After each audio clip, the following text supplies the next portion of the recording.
그러니까 이게 뭐냐면 필요 없는 거예요 사실은. 보증보험도 마찬가지고 부기등기도 마찬가지고 필요 없는 겁니다. 필요가 없는 거를 계속 만들어내는 거죠. 그러니까 못 살게 들들들 볶는 겁니다. 못 살게. 아니 그러니까 아니 임대사업자가 무슨 죄가 있다고.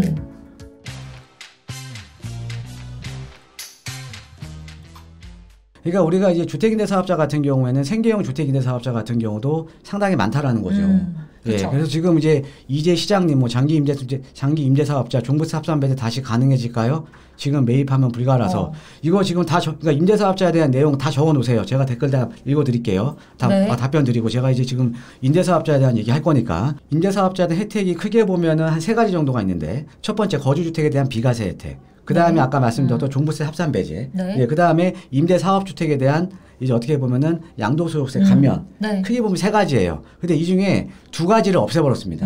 2가지를. 자, 그런데 우리가 주택 임대사업자라는 게 그러니까 어떻게 보면 주택 공급을 해주는 역할을 하고 있거든요. 그쵸. 양질의 주택을 좋은 입지에 싸게 공급을 해줬는데 임대주택으로 의미가 혜택이 없는 거예요. 혜택이. 자, 거기다가 뭐냐면 보증보험 가입 의무도 모든 임대사업자에게 소급 적용한 상태다. 이것도 말이 안 되는 게 자 만약에 세입자로 들어오세요. 저한테. 제가 집이 있습니다. 세입자로 들어왔어요. 들어왔는데 자 그럼 보증금은 저한테 맡긴 거 아닙니까? 그죠. 자 그러면 이 보증금에 대해 어떻게 보면은 이게 안전한지 불안정한지 그러니까 불안정하면 내가 어떤 안전장치를 만들어야 되잖아요. 그죠. 자 그러면은 그거에 대한 보험비 누가 내야 돼요? 자동차 보험 들었죠. 그렇죠. 예, 자동차 보험 운전자가 내는 거 아닙니까? 그렇죠. 제가 내고 있거든요. 예, 그러니까 이거는 자동차 운전하는 운전자가 내는 거잖아요. 그렇죠? 예. 자, 그런데 그렇지 않다라는 거죠. 그런가요? 예, 그러니까는 이 보증보험이 임대인이 훨씬 많이 내게 돼 있어요. 자, 그런데 실질적으로 보증보험은 임차인한테 못 달래는 거예요. 왜? 그러니까 주택임대사업자 같은 경우는 보증보험은 들어야 돼, 이 보증보험 의무화가 시작이 되면서 의무화가 안 되면 안 되잖아요. 그러니까 실질적으로 시장에서는 임대인이 다 100% 지금 내고 있는 겁니다. 좀 불리한 점들이. 예, 그리고 또 문제가 되는 게 뭐냐면 생계형 주택임대 사업자들 이분 같은 경우는 이제 새롭게 집을 지어서 건축비에 대한 대출도 많이 일으키고 했는데 이렇게 대출이 많은 집은 또 보증보험이 가입이 안 돼요. 또 그런가요? 예, 보증보험 가입이 안 되니까 주택임대 사업자 등록을 못 하는 거예요. 그러니까 주택임대 사업자 등록을 해서 종부세 합산 배제라든가 이런 걸 받아야 되는데 대출이 많으니까 또 보험이 등록이 안 되니까 주택임대 사업자까지 등록을 못 해버리는 거예요. 지금 우리 브라보 제이팀 이게 부기등기도 마찬가지고요. 부기등기 왜 합니까? 그거를 어차피 부기등기 안 해도요. 지금은 렌트홈이라는 데 보면은 부기등기 안 해도 어떤 주택이 임대사업주택인데 다 나와요. 그거를 굳이 부기등기를 할 이유가 뭐가 있습니까? 그리고 만약에 임대사업자가 5% 룰을 안 지키잖아요? 그럼 세제 혜택도 없어요. 그래요? 아니, 세제 혜택도 없잖아요. 세제 혜택도. 그러니까는 그 5% 룰을 안 지킬 임대인이 누가 있냐라는 거죠. 그죠? 그러니까는 이거는 주택임대사업주택이야라고 공시하기 위해서 부기등기를 만드는 거잖아요. 그러니까는 임대인이 그거를 공시를 안 할까봐. 그런데 임대인 자체가 그거를 어길 이유가 없는 거예요. 5% 룰을. 그러니까 부기등기도 사실 필요 없는 거죠. 부기등기도. 없어져야 할 제도라고. 대표님 근데 지금 부기등기에 관해서 계속해서 말씀을 나누고 계신 것 같은데 이거 부기등기 한 번만 다시 짧게 좀 짚어주실 수 있을까요? 그 부기등기가 어떤 거냐면요. 임대사업이면 무조건 해야 되냐고 임대사업자 등록을 하시면 임대사업자 등록을 하시면 부기등기를 하셔야 돼요. 이 부기등기가 어떤 거냐면 등기 있죠. 등기부 있죠. 등기부에 등기를 해놓는 겁니다. 나는 이 주택은 임대사업 주택이에요. 라고. 근데 이게 의무화가 됐습니다. 의무화가. 그래서 요 부기등기도 안 해놓으면, 그러니까 주택 임대사업자 얘기예요. 다른 주택 임대사업자가 아닌 분들은 상관없습니다. 주택 임대사업자의 경우에는 그 부기등기도 의무화가 됐어요. 그래서 그러니까 부기등기를 하셔야 됩니다. 그러니까 이게 뭐냐면 필요 없는 거예요, 사실은. 보증보험도 마찬가지고 부기등기도 마찬가지고 필요 없는 겁니다. 그러니까 그냥 못 살게 구는 거예요, 그냥. 그렇네요. 절차가 까다롭고. 예, 그냥 못 살게 구는 거예요. 못 살게 구는 거고. 지금 보면은 소희님이 지금 이제 적어줬는데 임사낸 사람만 부기등기 해야 합니다. 그리고 말소되면 또 등기해서 빼야 돼. 그러니까 이게 필요가 없는 거를 계속 만들어내는 거죠. 그러니까 못 살게 들들들 볶는 겁니다.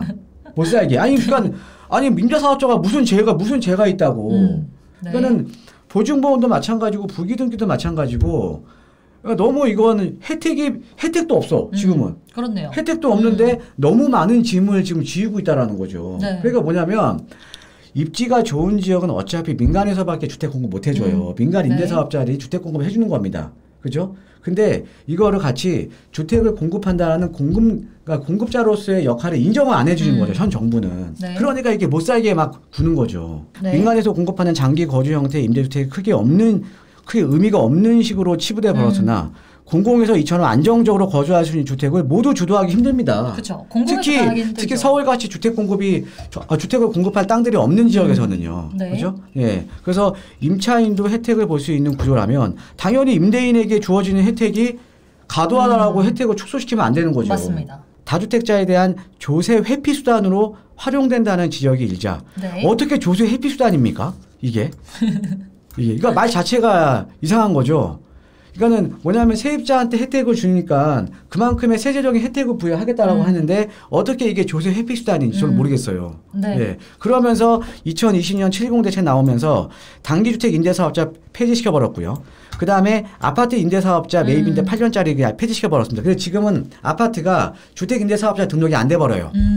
그렇군요. 예. 그 다음에 기존의 임대사업자들은 네. 등록 기간이 종료되면 자동 말소. 네. 예전에는 그러니까 보유기간, 그러니까 주택 임대사업자는 단기냐 장기냐에 따라서 예전에는 4년, 8년짜리가 있었거든요. 그러면은 8년이 끝나더라도 내가 이거를 폐업하지 않는 이상 계속 유지가 되는 거였어요. 네. 계속 유지가. 그런데 그냥 자동 말소 되도록. 시청자분들 중에서도 이 아파트 장기 임대 사업자 같은 경우도 좀 이야기를 남겨주시는 경우가 많은데 다시 부활은 할 수 없나요? 어떨까요, 대표님? 임대사업자요? 네, 아파트 같은 경우에는. 네, 지금 아까 말씀드린 아파트 임대사업자에 대한 것들은 저는 개인적으로는 지금 부활 가능성이 높다고 봅니다. 아까 말씀드렸죠. 근데 이제 면적에 대한 기준은 들어가겠죠.